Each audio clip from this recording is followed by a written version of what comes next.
Top quality और consistent performance के लिए सिर्फ सिल्वर पंप्स। टॉप क्वालिटी और कंसिस्टेंट परफॉर्मेंस के लिए सिर्फ सिल्वर पंप्स, नाम याद रखना।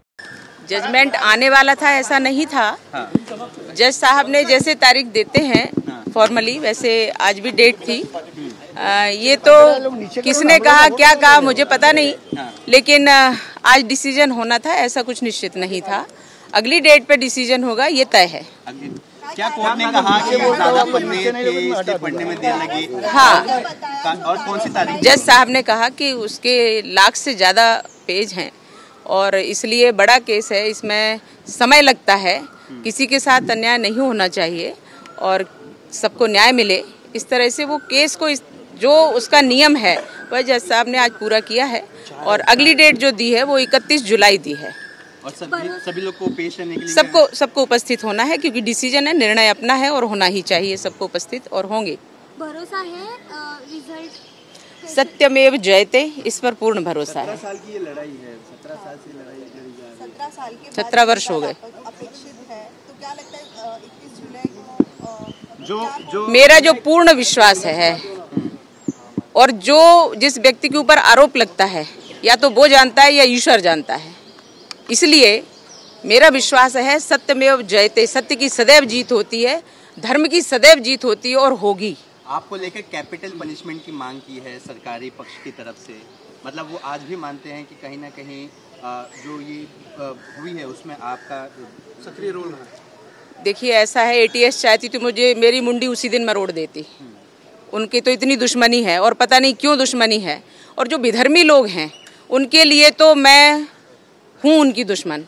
जो देश के विरोधी हैं, देश विरोधी हैं, गद्दार हैं देश के, उनके लिए मैं दुश्मन हूँ, क्योंकि वो मेरे दुश्मन है तो उनके लिए भी मैं दुश्मन हूँ और हमेशा इसका विरोध करती रहूंगी। देश में देशभक्त रहना चाहिए, देश में देश के गद्दारों की कोई जगह नहीं है। इसलिए धर्म में लोग जो हैं, यहाँ हर किसी को अपने मत और पंथ की पूजा पद्धति का अपना करने का अधिकार है, लेकिन किसी को भी किसी के पूजा पद्धति में खलल डालने का कोई अधिकार नहीं है।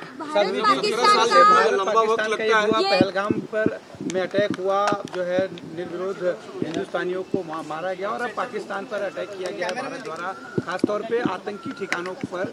इसको कैसे देखिए और क्या कहना चाहिए? अभी तक स्वतंत्रता के पश्चात कांग्रेस का शासन रहा। हमारे इतने सैनिक अब वीर गति को प्राप्त हुए।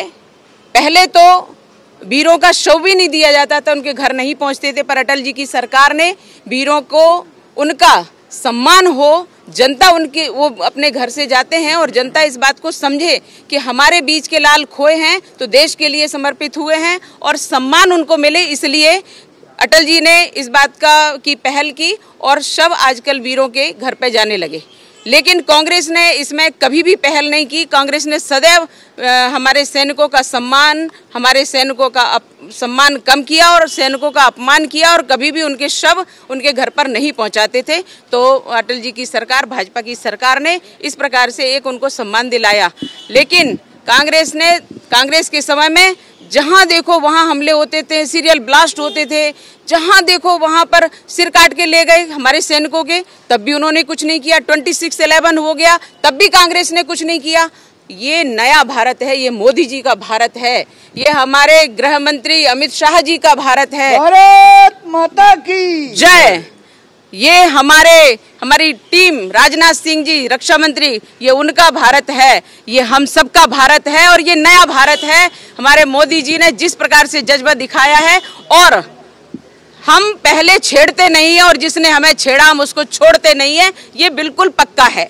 और इसलिए माननीय मोदी जी ने ये कहा भी था, पहले हम सहन करते रहते हैं, लेकिन जहां हमारे शांत जीवन में अगर किसी को आग लगाने की ज्यादा उल्लास हो रहा था तो उन्होंने इसका हश्र भी देख लिया है। पहले उन्होंने हमारी संसद पर हमला किया, उन्होंने हमारे वीरों के सिर काट करके लेके गए, 26/11 किया, उन्होंने अभी पुलवामा अटैक किया, उन्होंने अभी पहलगाम में अटैक किया। आखिर हम नपुंसक नहीं हैं, हम पुरुषार्थी हैं और भारत जो सनातनी राष्ट्र है वह उत्तर देना अच्छे से जानता है, इसलिए उत्तर देगा भारत और उत्तर तब देगा जब तुम्हारी औकात देख ली जाएगी। अब तुमने ये समझ लिया कि तुम ही जीतते चले जा रहे हो, ये विजय नहीं है तुम्हारी, तुम्हें तो यूं मसल दिया जाएगा, क्योंकि भारत का एक प्रदेश के बराबर भी तुम्हारी संख्या नहीं है, भारत के एक प्रदेश के बराबर भी तुम नहीं हो, इसलिए तुम इतनी हिमाकत नहीं कर पाए कि हमारे देश को हानि पहुंचा पाओगे। लेकिन हमारे एक बहन का भी मांग का अगर सिंदूर धोया है उन्होंने, तो इतने हमारे 28 जो देशभक्त गए हैं, जो वहाँ मनोरंजन के लिए गए थे, घूमने गए थे, भ्रमण करने गए थे, वो वहाँ गए, उन्होंने अगर उन पर आक्रमण किया है तो उसका जवाब बिल्कुल मैं बहुत बहुत सराहना करती हूँ माननीय मोदी जी का, और हम सब उनके साथ हैं। ये कि अगर किसी की मांग का सिंदूर आतंकियों ने धोया है तो आतंकियों को धोना और आतंकियों को निपटाना, पाकिस्तान को खत्म करना, ये हम सब लोगों का संकल्प होना चाहिए। नेतृत्व पर हमें पूरा भरोसा, हमारे देश के नेतृत्व पर, हम सब उनके साथ हैं, किसी पल भी उनका मनोबल कमजोर ना हो, यह हम सबकी भूमिका है और निभानी चाहिए।